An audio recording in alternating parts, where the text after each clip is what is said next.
Recorded live at the 2025 Equip HNA show in Louisville, Kentucky. Here's your host, Shawn Sandink from SiteOne. Kevin Battistoni of Hunter.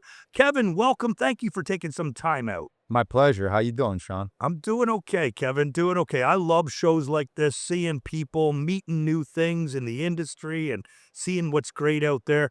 Kevin, let's start here. I just want folks to hear, how did you get here? Where did this Kevin, king of irrigation, you're everywhere. You're on, like yesterday, you're hosting a man against machine trench off, and today I think you're doing something like that. I've seen you training in all corners of every corner, province, state, you name it. You've been there wherever there's irrigation happening. I've seen even you doing some irrigation police stuff. Yeah, So I do go out on patrol. there you go. So let's take this back to the beginning. Where did irrigation even start for you? Yeah, for me, at birth. Wow. Yeah, I was fortunate. That's early. Fortunate or unfortunate, depending on how you want to frame it. But my family's been in the industry on the contracting side since 1928. Wow. So yeah, I'm fourth generation third surgeon. So when my grandfather was babysitting me, I was riding around in the service truck with him when I was 5. Okay. And I just loved how every house we went to, the homeowners were thrilled to see him, and his customers were his friends. Right. I mean, they'd be like, "Hey, did your grandson bring his swimming trunks? Go swim in our swimming pool while you're servicing the sprinkler heads." And it was just going different places every day, resolving issues for customers, and they were raving fans at the conclusion of it. I just felt like, what a gratifying profession my grandfather's in. Wow. And I couldn't make it in the family business. Working with families difficult. Sure. And I started in supply chain for minimum wage in the warehouse, working for an irrigation distributor when I was 19. Okay. Through a decade, I kind of played all roles, wound up running a store, purchasing agent, outside seller. And then I joined Hunter 18 years ago now. It's been that long. Yeah, I had 2.5, 3-state territory for a little over a decade.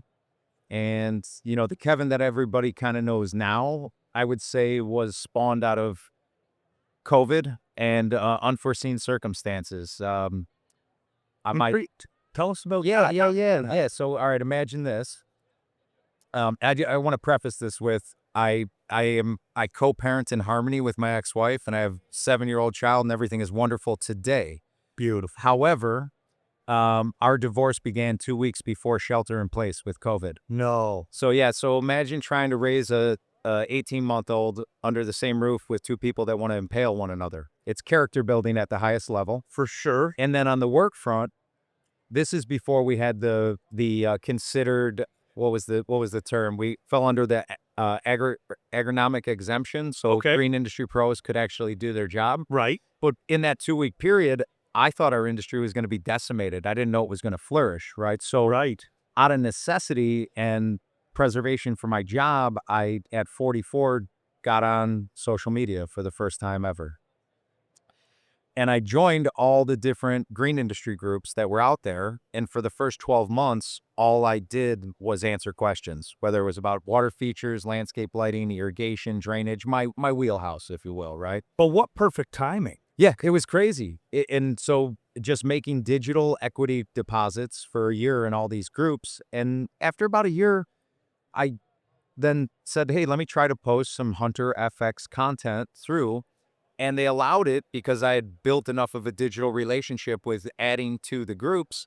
So at the beginning, when you get into lockdown in place and we were all told we're going to solve this curve here, everybody stay home, whether we're essential service or not, we got to stay home for 2 weeks. Yeah. What was your title then? Like, what was your day-to-day? Just sales manager. So I covered Wisconsin, Illinois, and St. Louis, Missouri. And I'll never forget my boss at the time, who now works for you guys, Chris Foster, called me up. And I embrace the technology, and I love to train because I feel like the best way to teach is the way that's most easily understood. Right. And I am a very simple person, so simple words are all I know. That's all I use.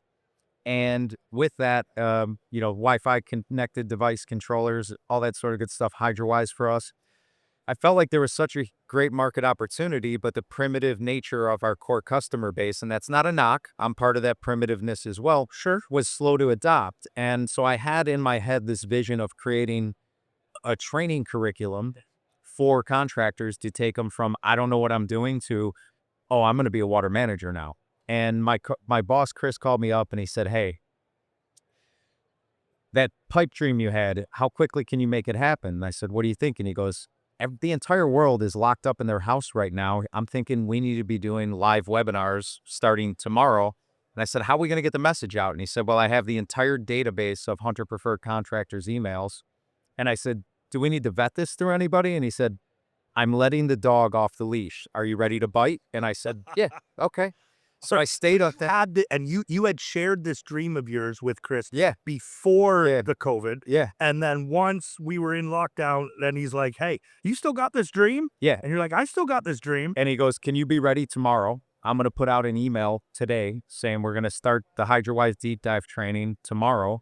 So I stayed up all night, built the content for the first one, and we were averaging for those 2 weeks, I think we did 5 or 6, we were averaging about 300 people per webinar. Right. Well, I remember these. Now, truth though, Yeah. how before that call from Chris, how into HydroWise were you? Like, did you know it intimately? I was, because I was resistant, like most contractors were in the beginning. I'm like, I don't like to be a professional visitor. I like to be able to really articulate every aspect of the services I provide to my customer. So when we acquired the company, we had a 1-hour training. And at the end, they're like, okay, now go sell it. And I called up Chris and I said, man, this is a bunch of crap. I'm like, he goes, Kevin, have you opened the app up yet? And I had to step in the confessional. I'm like, I haven't. He goes, open it right now. We're around the phone. Okay. And we start going through it. And then when I realized that you could tell you about electrical integrity, real time, hydraulic integrity, self-adjustments for weather, all that sort of good stuff, I was in. I became an evangelist. And if I got close, I was going to try to convert you.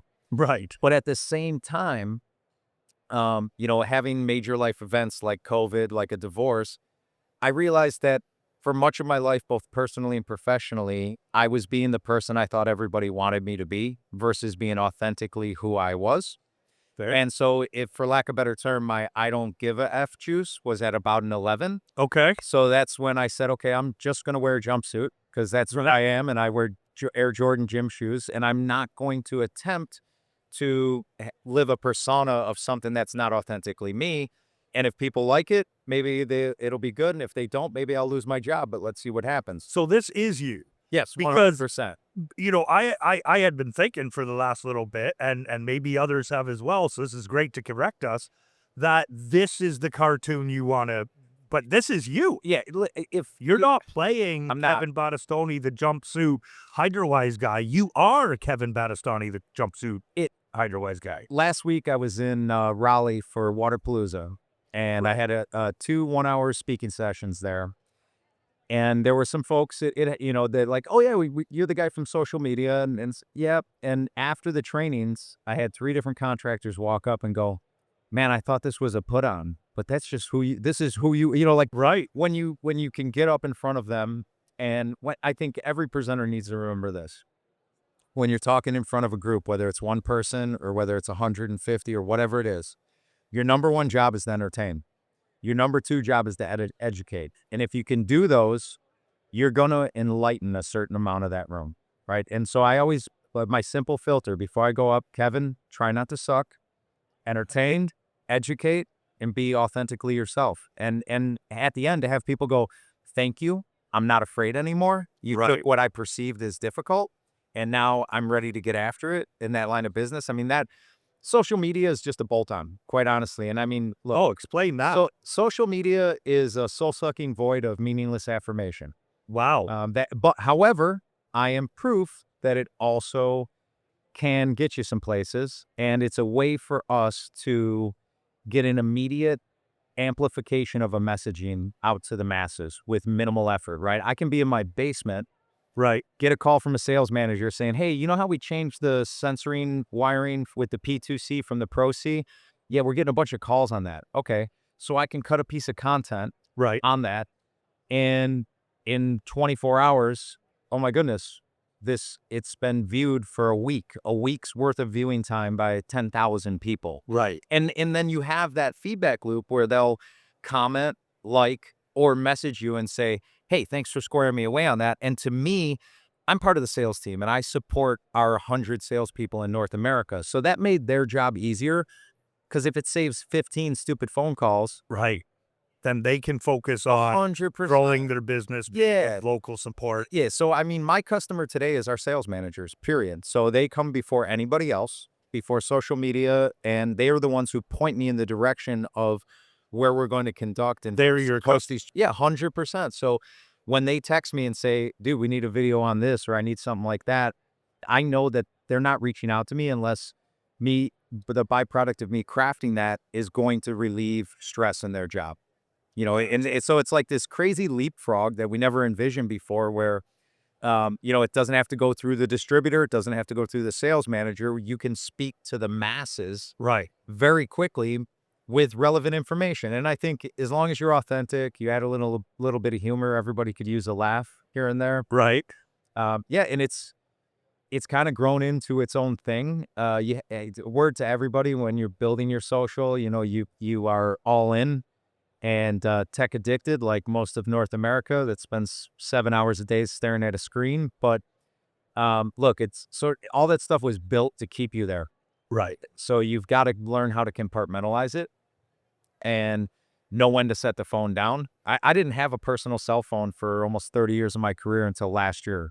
And when I looked at the analytics on my screen time, I'm like, okay, it's worth $80 a year now that when my workday is done, it goes in a drawer. Yep. My family has my full attention. Right. And so I think that's probably the last 18 months has really been I wrote my own job description. Right. And I pitched it to the board of directors at the company and they said yes. Right. So this would have been after Chris said to you, hey, are you ready? Yeah. And So I was kind of balancing these two different hats where I was running the territory, Yep. but I was still putting about 20 hours a week into digital engagement. And I had measurable fruit that it had bared. I was converting clients over to our products and bringing on the products that client didn't use through the education digitally. And I called the president of our company, Denise Mulligan, and I said, look, I'm at a crossroads and I need some advice. And she heard me out. And she said, my advice to you is to follow your heart. And I said, well, what that looks like is you're going to have a job description on your desk Monday for a job we don't have right now that I think we need. And she said, bring it. And that was, would have been 2022. Right. Yeah. Like tail end of 22 is when it actually came to life. So for the first 2 years, I just redlined. I mean, I don't sleep a lot and I don't go to work. I love what I do. I go to fun, so it is, I pinch myself every day. I really do. Cause I'm waiting for somebody to knock on my door and tell me, okay, the gig's up. Yeah. It's time to go back into an outside sales role. But yeah, it's wild to look back on it. And for the first 2 years, I was 7 days a week. Right. 10 hours a day, probably screen time on that phone. And at a certain point in time, I'm like, you have to find some kind of balance in your life. You just can't keep living on this dopamine that you get from the feedback loop in social media. And so how did you find that? What did you work through? Did you get a new hobby? Did you take up fishing? I have a child. Okay. Yeah. And look, I didn't become a dad until I was 41. Right. So my number one job is to keep this meat vehicle on the road because I want as many years on this planet with my kid as possible. And I know those years go very quickly and I don't want to have any regret going, I wish I would have spent more time with my kid playing at the park. I wish I would have not had my phone around me, things of that nature. So I implemented a pretty major corrective action. And look, Hunter's a family first company. I mean, I don't work standard hours. So they allow me to build my work schedule around my parenting schedule. Beautiful. And so in terms of work, what does success look like? Like, how do you measure that? Is it number of views, number of likes? Yeah. Dollar value increase? How could I be your performance review guy? Yeah. I wouldn't know where to start. So in the beginning, none of us knew. Okay. We knew that there was value in what I was doing, but we didn't know how to measure it. And we never had anybody doing this before. So we don't know, like, okay, 7 million views in a year. Is that good? Is that bad? I kind of created like my own benchmarks. Right. But for measurables, I flag a handful of SKUs every year, and I say I am going to put digital and face-to-face effort into growing these SKUs. So a portion of how I'm compensated is tied to specific SKUs that I'm moving. So that's a measurable thing. The other thing we came up with is when I'm done presenting, I have a QR code, and I say, hey, if you found value in this content, please review me.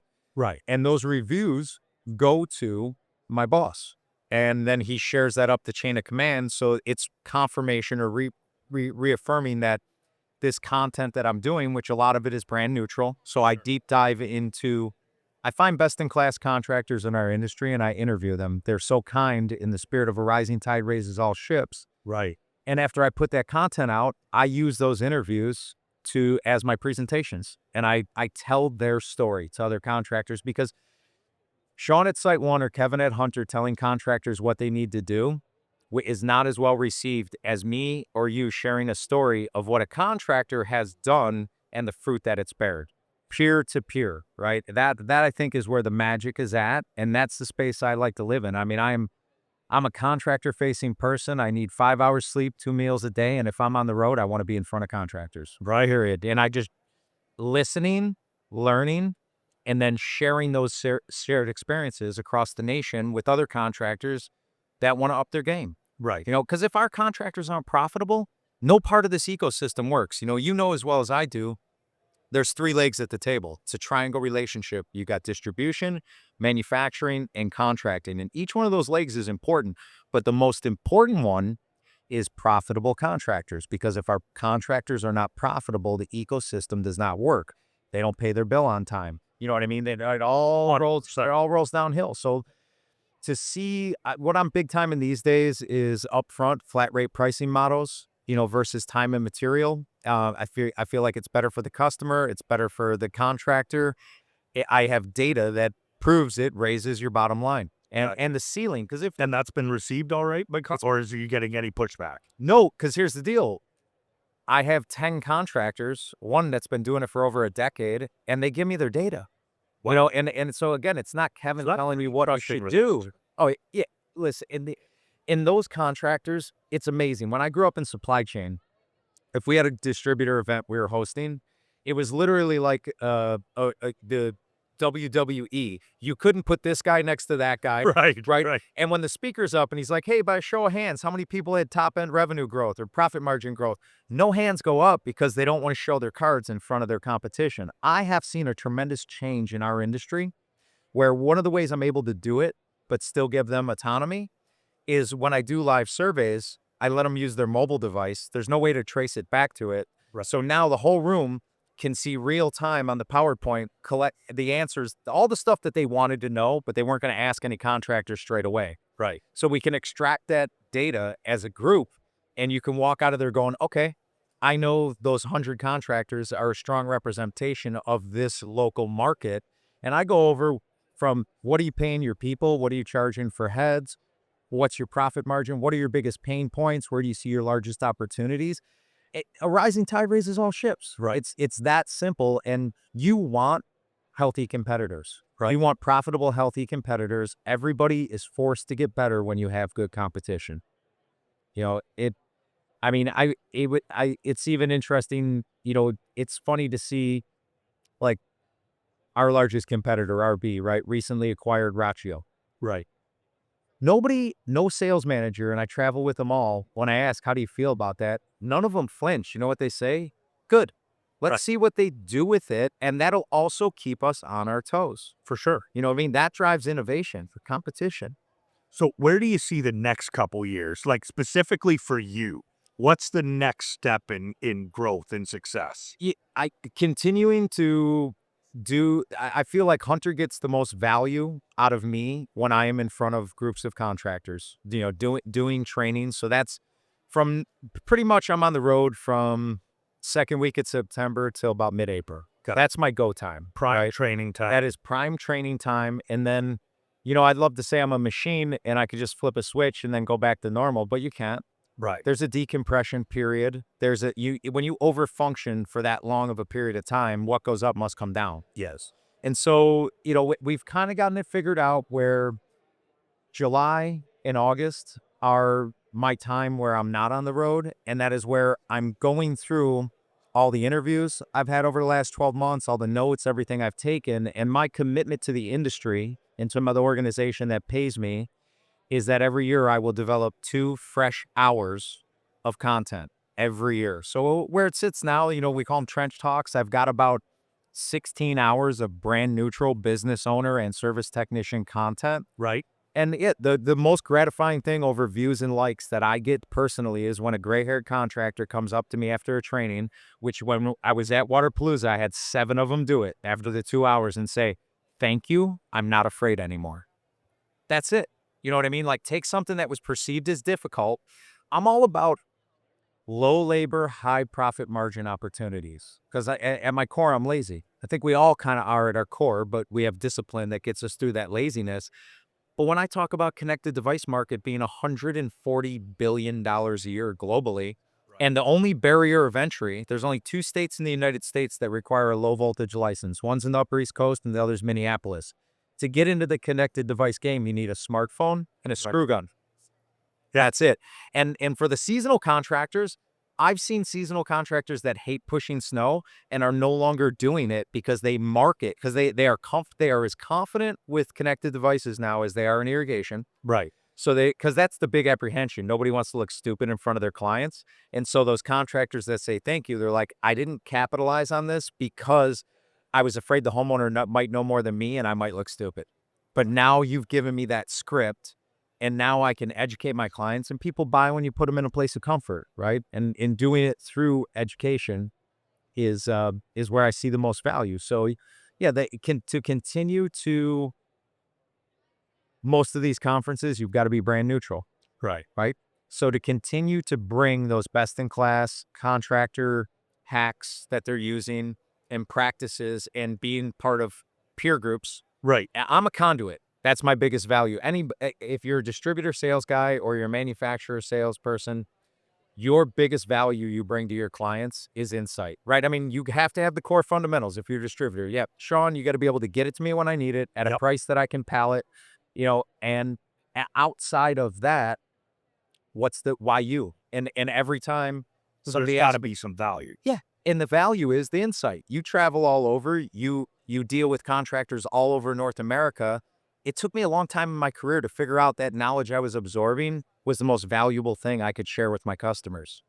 They're giving them comparative data and perspective. Like, hey, I'm not telling you what to do, Shawn, but let me tell you about my buddy John from Pro Outdoor in St. Louis and what he did and the fruit that it bared. And I have, Maybe it might relate to your business. you bet. And what's We happened, can learn from it together. all these interviews I upload onto my YouTube page, Battistoni Trench Talk. Contractors watch the content. They reach out and say, "Hey, can I talk to John in St. Louis?" Right. I'm like, "Yeah, let me reach out to him." And I probably twice a week, I'm contacted, whether it's through social media, phone call, or email, saying, "Hey, I watched that interview. Right. Is there any chance I can talk to that guy?" Heck yeah. You know what I mean? Like, if you're a contractor, if you're not involved in some sort of peer group, you're doing yourself and your company an injustice. Gotcha. You're on a solo mission. Right. Where you could be with a team with other ships rising up together. Here's the deal. When you go to a peer group, Yeah. you got to get vulnerable, right? Because we're all getting naked, right? And you're gonna find that everybody in that room is doing at least one thing better than you. Yep. And to absorb that information from that individual, that's where the rising tide raises all boats. You might be great at routing and you only have 10 minutes of dead time, unbillable time in between service calls. Sure. Somebody else might have a way higher profit margin installation because of their tactics or something they're doing. Okay, let's learn about that. All right, how are you inbounding your leads? Well, you got to pick up the phone within 2 calls. You need to have a text go to them as soon as they have their installation sales call appointment. We send a video of the sales manager who's going to meet them saying, "Hey, it's Shawn from Pro Outdoor. Yep. We got a meeting scheduled on Tuesday. Can't wait to meet you. Hey, click this link. It has the most frequently asked questions we get on calls." So they're already doing that stuff before they get there. And to see the contractors that aren't doing that, listening to the ones that are, and their eyes are just glowing. And they're like, the irrigation mastermind was the biggest one I've ever been a part of, there was 27 contractors doing $100 million annually in irrigation revenue. Right. And when that conference started, 60% of the room was doing flat rate upfront pricing. And at the conclusion of that conference, the other 40 was going back to implement it.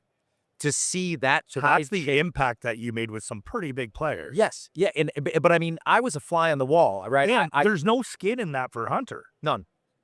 But here's the Other deal. than making your contractors more profitable. I like to play the game at a different level, right? I say when I talk or anywhere else, I'm like, listen, if you found value in the information shared here today, the most gratuitous thing you can do is buy black and blue box or white and blue boxes, right? So is that how Hunter, because you mentioned being brand neutral a couple times here. Well, because there's conferences that force you to be. And the vast majority where I'm getting now like keynote spots and whatnot, they're like, hey, it can say Hunter on the first slide and the last slide.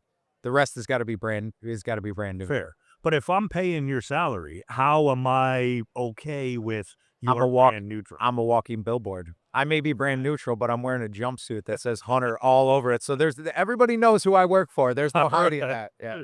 That's fantastic. So advice for contractors that are maybe struggling with this. Maybe they aren't using the digital tools yet. And you're absolutely right. That fear of, I don't want to look dumb in front of my customers. I don't want to look like I don't know as much. Where do I even start? Well, I mean, are we talking about all aspects of the business or just the connected device side? There are still definitely the connected device, but you can broaden that out if you look at. There are still like the controllers that go off the shelves. There's a lot going out with no connectivity. Yeah.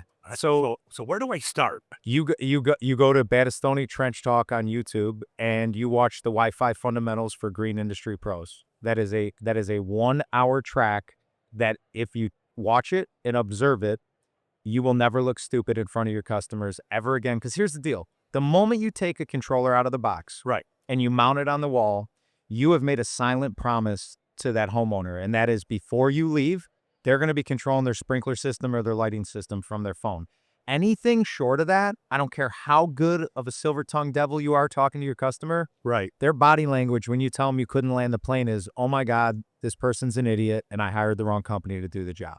And when a contractor feels that, right, they're never going to capitalize on that opportunity again, even though it's the biggest one they have. So, in that training, you're going to learn what app to use to test bandwidth, signal strength, before you take it out of the box, because you'll know with about a 95-degree of certainty that it's going to work when you hook it up now, because you run the test. Because the current method for those contractors that aren't embracing the tech is they put in the password, they cross their fingers, they say a Hail Mary, and they hope it connects. Right. And if it doesn't, then they look stupid, and they're like, yeah, I ain't doing that again. So that would be my advice on that front. Now, beyond that, getting whatever section of the green industry you're in, start with your distributor partners. First define what you want to be as a contractor. Like, hey, whatever that looks like. If you're just a service only, you're mow and blow, you have to have an identity, because before you start networking with other green industry professionals, and I've seen this happen countless times, somebody gets into irrigation. Sure, they're new to it. They don't have a vision of what they wanted to be or who, and they start networking and they can't say no to anybody. Even so, they're taking on commercial service projects that they have no business being on that job site. So they wind up burning a bridge when they couldn't actually service it the way they said, because they said yes. Right.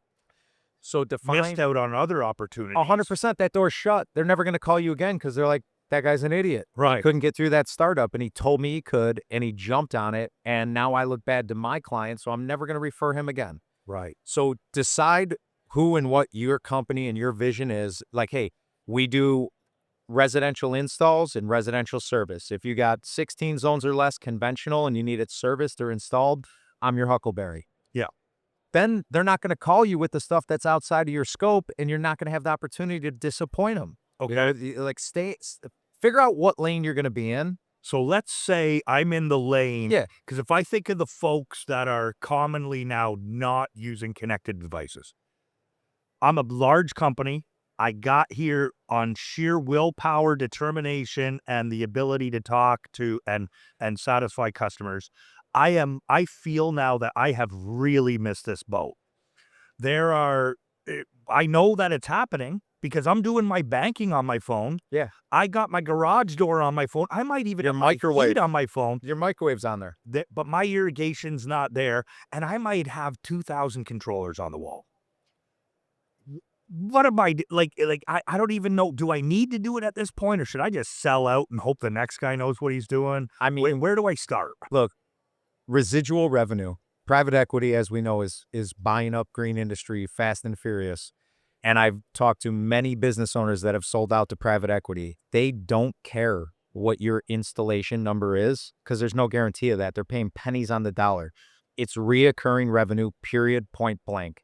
And once you can upgrade a client to a remote access device that has water management involved in it, right? So this is a reoccurring service charge. That will be the evaluation of your company. So even if you're that great hair contractor that's like, I'm getting out in the next 5, increase the value of your organization so you can get top market value or beyond market value because of your reoccurring revenue that you have going. Right. So yeah, I lost my train of thought for a moment. I just want to know am I selling out? Am I starting to am I just doing a massive marketing campaign? Am I training my staff and saying, hey, this is how we're gonna flip regular convention old controllers off the wall? 100%. You're starting with your company and your employees because, again, that comes down to defining who we are and what we are. And if we're going to be in remote management, every single person that's interacting with a client of ours needs to be able to operate it, understand it, sell it, explain it, all the above. I mean, anybody who talks to a client is a salesperson. Right. And I can get this through Trench Talk. I can learn how to do all of this. 100%. Hunter University is a tremendous resource that costs $0. And that, for drilled down stuff. Right. As a broad brushstroke, that Wi-Fi fundamentals for green industry pros on Battistoni Trench Talk on YouTube, that applies to all connected devices in every aspect of everybody's life, whether you're hanging the stick-up camera for your baby you just had in the room. Sure. Before you drill the holes in the drywall and hang it, you're going to use the same protocol that I provide in that video to test the bandwidth and the signal strength before you hang the camera to know that it'll actually work. And it might mean you relocate where it goes because where your significant other initially wanted it, it ain't going to work. So let me save you the patchwork on the wall. But then that's in audio equipment, that's in lighting equipment, anything that talks on Wi-Fi or Bluetooth technology. It's a different skill set, but I'm here to tell you it's not complicated. I mean, I'm dyslexic. I was held back in the 6th grade. I got kicked out of college, barely graduated high school. And if I'm the guy who's training the masses, if it was hard, they'd send somebody a hell of a lot smarter than me. Now, are you getting pushback at all? Are there any of these contractors are like, Kevin, I've been doing this for 30 years this way, and I get everything you're saying. It's not me. I'm still just not doing it. I will say this. Once they know my true north and what my mission is, I don't get any pushback. But if they never heard of me, right? And who's this bald-headed guy in a jumpsuit coming up here, with my shtick and my humor and all that sort of stuff. That can be met with a little resistance. So the first thing I always establish with them is, hey, you may not know me, but by the end of this hour, what you're going to know is I care about your bottom line as much as you do. Right. And going back to that ecosystem piece of look, number one, Hunter Industries wants profitable partners, period. And that's what this hour is about, your profitability, right? So if you don't want to apply what I'm sharing with you, that's fine. Keep the blinders on and probably skip the training. Leave now and, maybe you need to continue that hour. And you're like, yeah, this guy's a turkey and I don't believe it. But the vast majority, they're in. Right. The social media, I used to engage with all the negative comments. It'll consume your bandwidth. And the bottom line is somebody who says something negative on social media, it has nothing to do with what you posted. Some other aspect of their life is not going well. And the easiest thing to do is sit behind a keyboard. Right. And because I've had this straight away, I've had contractors attend a webinar that send an email to Hunter saying they were offended by my presentation. And I said, give me their phone number. Yes. I called the guy up. Right. And I'm say, hey, Brian, I'm reading your email. My goal was to train you, not offend you, but I understand I have what, can you expand on that? Yeah. Literally, the guy goes, oh no, man, I loved it. I love everything. I talked to him for a half hour. Right. We're buddies now. I sent him a t-shirt. Right. He sent me a picture. He nailed it up on the wall in his office. Right. So like, you don't know, maybe he just opened up the credit card bill and his wife was hiding a $20,000 credit card debt. Yeah. It's like, You don't know where people are at. you can't go anywhere and I can't go anywhere, right? Because we're residual sales. So I think sometimes you get lashing out from clients because they know you'll absorb it Right. and you won't reciprocate because they can't do it. So it's like, really, social media is a bubbling over when it's negative Yeah. of somebody having, they have some other area in their life that's not going well and they see a little angle and they're going to take it out on you. Right. So I don't engage with negative content at all. And matter of fact, what's so cool now is typically when somebody says something negative, before I even see the comment, 10 or 12 contractors have already straightened them out. Oh, yeah. You know what I mean? I'm like, Absolutely. thank you. Yes. Appreciate that. Yeah. I won't reach out on social media to them, but I will talk to them offline generally and just say the ones that hurt me the most are when they go, hey guys, I'm brand new. This is my second system I ever did. And they show you some pictures. They're like, any advice here? And people rip them a new one. And I'm like, this guy literally said he got in the business Tuesday. Yeah, he stepped in the confessional box right off the jump, and now you're gonna beat him with a cane. Right. So I reach out to him and say, hey, bud, I took a look at this. If you want to talk offline, give me a shout. Let's reach out, and I'm here to help you. Let's figure it out. Kevin, I love how much that you're helping people, taking this time Likewise. here. Yeah, my pleasure. This is the Super Bowl of the green industry. I mean, You the bet. Expo. I mean, it is. I tried to go to bed last night. I got in bed about 12:30, and I went to bed at about 2 because my heart was just going bop, bop, bop. Oh, yeah. I'm like a squirrel at this thing. You know what I mean? You can't see it all in 3 days. Absolutely. How do people get a hold of you? How do people find Yeah, you? yeah, What yeah, do for sure. they see? On Facebook, Kevin Battistoni. It's Bat with 2 T's, is and Tony with an I. Oh, I like that. I'm on LinkedIn. I'm on Instagram, TikTok, Battistoni Trench Talk on YouTube. But those hungry learners, hunteruniversity.com. It's free. You can learn how to design, install, electrical troubleshoot, valve troubleshoot, and that's all brand neutral content that the IA recognizes for continued education hours. None of that huge. existed when I was a kid. No. You had to learn from somebody if they were kind enough to teach you, or you I had to learned read. from watching the competition across the road. Remember that Weathermatic book that was like 3 inches thick? It had everything in there, but it read like stereo instructions. You know what I mean? Yeah. Today, you could just watch YouTube videos. Right. It's all there. It's free. If you are hungry, use Google. You'll find it. You know what I mean? If you Google irrigation, you're probably going to see my pop up somewhere in there. Yep. And I'll make time for anybody who's really wants to make their company better and is a polite human. If you come at me with an acid tongue, don't be surprised when you don't get any response. And by the way, when you have a sales territory, Right. you have to take every call. Sure. You know what I mean? And I would say the detached perspective I have now calling on our salespeople versus our contractors directly, Right. that separation has allowed me to detach and really work on the aspects where I see contractors are struggling, Yeah. or I see an opportunity that they don't see. And it's not that detachment is such a powerful thing. Right. When you're doing your day-to-day, everything's 6 inches in front of your face. But if somebody that's not even trained in our industry, but is a conscious observer, is over your shoulder, Yep. they can see all the things you missed. Yeah. That's it. I mean, that is the biggest value for me, is when I'm brought into situations, whether it's job sites or otherwise, I can be a conscious observer. Right. And I can look at that whole sales cycle and that whole customer service journey without having to be the one executing it for the customer. So I can see where those pain points are. And because my mind is just very simple, I mean, on apps, Yep. I can tell you everything that's wrong with Hilton's app, Marriott's app, United, So is being a consultant in the distant future here?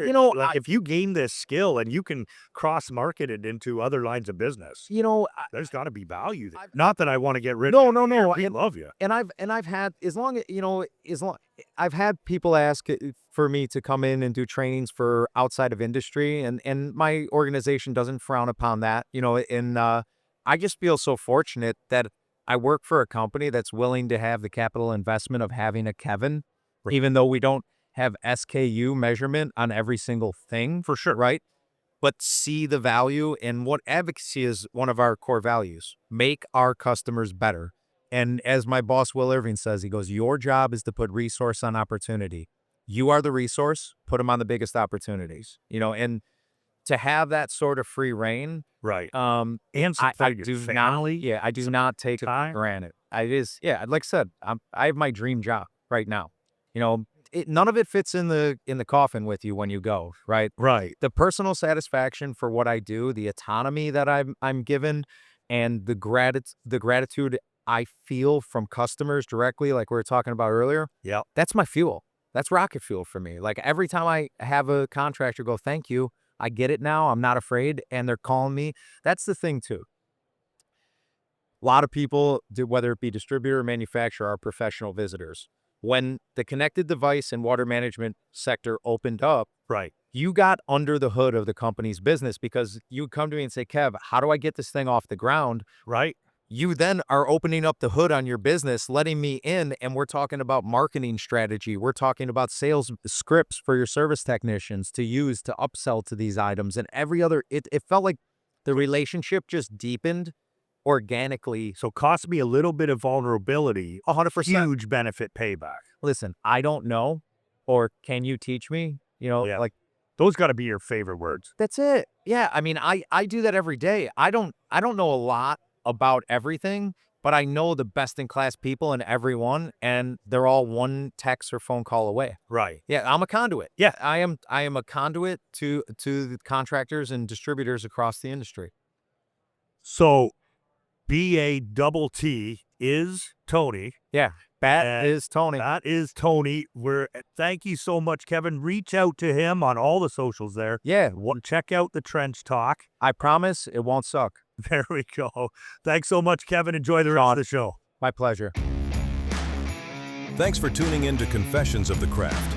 Ensure you never miss an episode by subscribing to the podcast so you can be the first to hear new episodes and discover previous ones.